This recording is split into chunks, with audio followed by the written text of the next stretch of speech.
प्रिय छात्र छात्राओं नमस्कार। मैं doctor Pawan Kumar, assistant professor of Hindi, government degree college भैंसा, जिला निर्मल, तेलंगाना। आज की कक्षा में आपका स्वागत करता हूं। और आज की कक्षा में हम सुभद्रा कुमारी चौहान, जो अपनी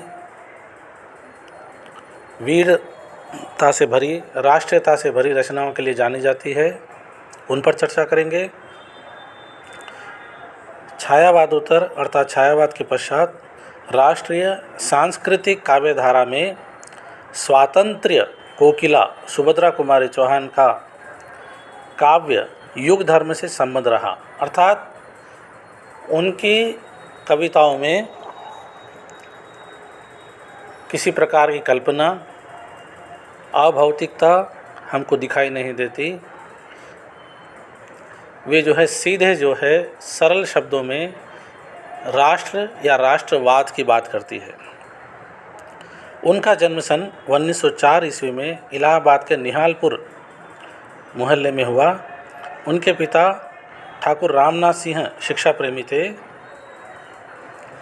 और उनकी शिक्षा स्थानीय क्रास्ट वेट गर्ल्स स्कूल में हुई, किंतु जल्द ही मात्र 15 वर्ष की आयु में उनका विवाह खंडवा निवासी ठाकुर लक्ष्मण सिंह चौहान से 1919 में हुआ। पति के कहने पर ही वे बनारस के थियोसॉफिकल विद्यालय में पढ़ने गई, किंतु कलकत्ता कांग्रेस अधिवेशन में असहयोग का प्रस्ताव पारित होने पर उन्होंने पढ़ना छोड़ दिया।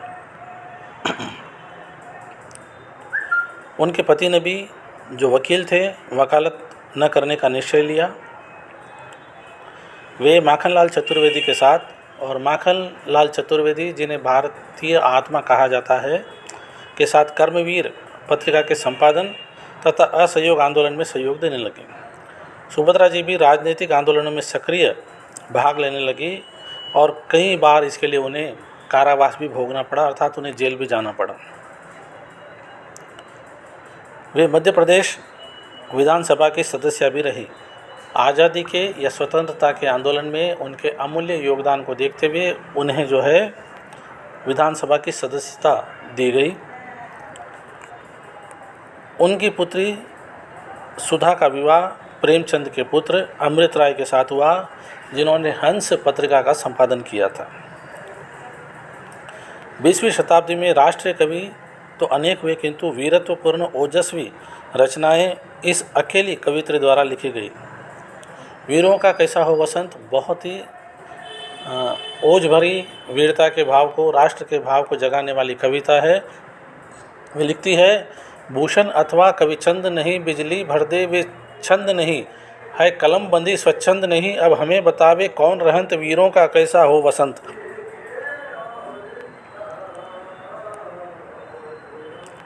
इनके काव्य संग्रह मुकुल पर सन 1931 में साहित्य सम्मेलन प्रयाग द्वारा शेक्सपियर पुरस्कार प्रदान किया गया। सन 1948 में दुर्भाग्यवश मोटर दुर्घटना में उनकी मृत्यु हो गई, का स्वर्गवास हो गया। मूलतः सुभद्रा कुमारी एक कवयित्री तथा कहानीकार के रूप में भी प्रसिद्ध हुई, अर्थात काव्य के साथ साथ उन्होंने गद्य में भी अपने लेखनी चलाई। और उनके प्रमुख काव्य इस प्रकार है, मुकुल, त्रिधारा। उन्होंने कम लिखा, लेकिन जितना भी लिखा सजीव है, जिसे अंग्रेजी में कहा जाता है फुल ब्लडेड राइटिंग।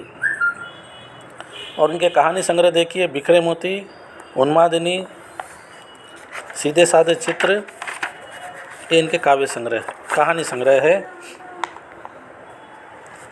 उनकी विशेषताएं देखिए, आधुनिक काव्य में नारी चेतना का स्वरूप मुखरित करने वाली कवयित्री में सुभद्रा कुमारी चौहान का स्थान मूर्धन्य है।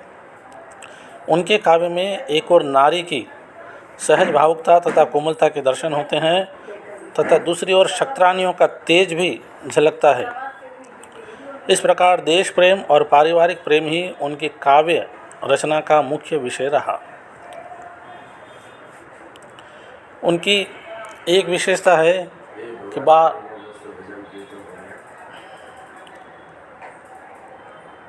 या फिर उनकी कीर्ति ख्याति का आधार जो है उनकी झांसी की रानी नामक कविता है। इस कविता में उन्होंने वीरांगना रानी लक्ष्मीबाई के तेजस्वी व्यक्तित्व का चित्रण ओजस्वी शब्दों में साकार कर नारी शक्ति का महत्वपूर्ण आयाम प्रस्तुत किया। इसके अतिरिक्त जलियांवाला बाग में बसंत, राखी, विजयादशमी, लक्ष्मीबाई की समाधि पर और वीरों का कैसा हो वसंत आदि कविताएं उल्लेखनीय हैं। सुभद्रा कुमारी के पारिवारिक और प्रेम संबंधी रचनाओं को प्रणय प्रधान और वात्सल्य प्रधान दो वर्गों में विभाजित किया जाता है, अर्थात थोड़ा सा श्रृंगार भाव भी जो है उनकी रचनाओं में हमें देखने को मिलता है। उनकी वात्सल्य प्रधान कविताओं में अपूर्व स्वाभाविकता, अर्थात कहीं पर भी हमें बनावट नहीं दिखेंगी, कृत्रिमता नहीं दिखेंगी, मार्मिकता तथा मातृ हृदय की भावुकता झलकती है। शैली की दृष्टि से उनकी भाषा साहित्यिक खड़ी बोली है, बिल्कुल सरल भाषा, सरल शब्दों का प्रयोग उन्होंने किया है। इसमें भावानुसारिणी भाषा का सहज प्रवाह दर्शित होता है। उनकी भाषा बहती भाषा है, सहज प्रवाह वाली भाषा है। भाषा में सहजता, स्वाभाविकता तथा सरलता निहित है। उनकी वीर रस प्रधान रचनाओं में ओज तथा प्रणय परक रचनाओं में माधुर्य दर्शित होता है।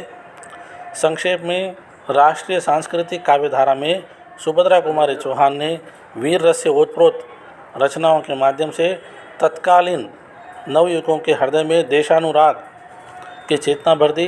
राष्ट्रीयता का भाव जो है तद युगीन युवक और युवतियों में उन्होंने जगाया।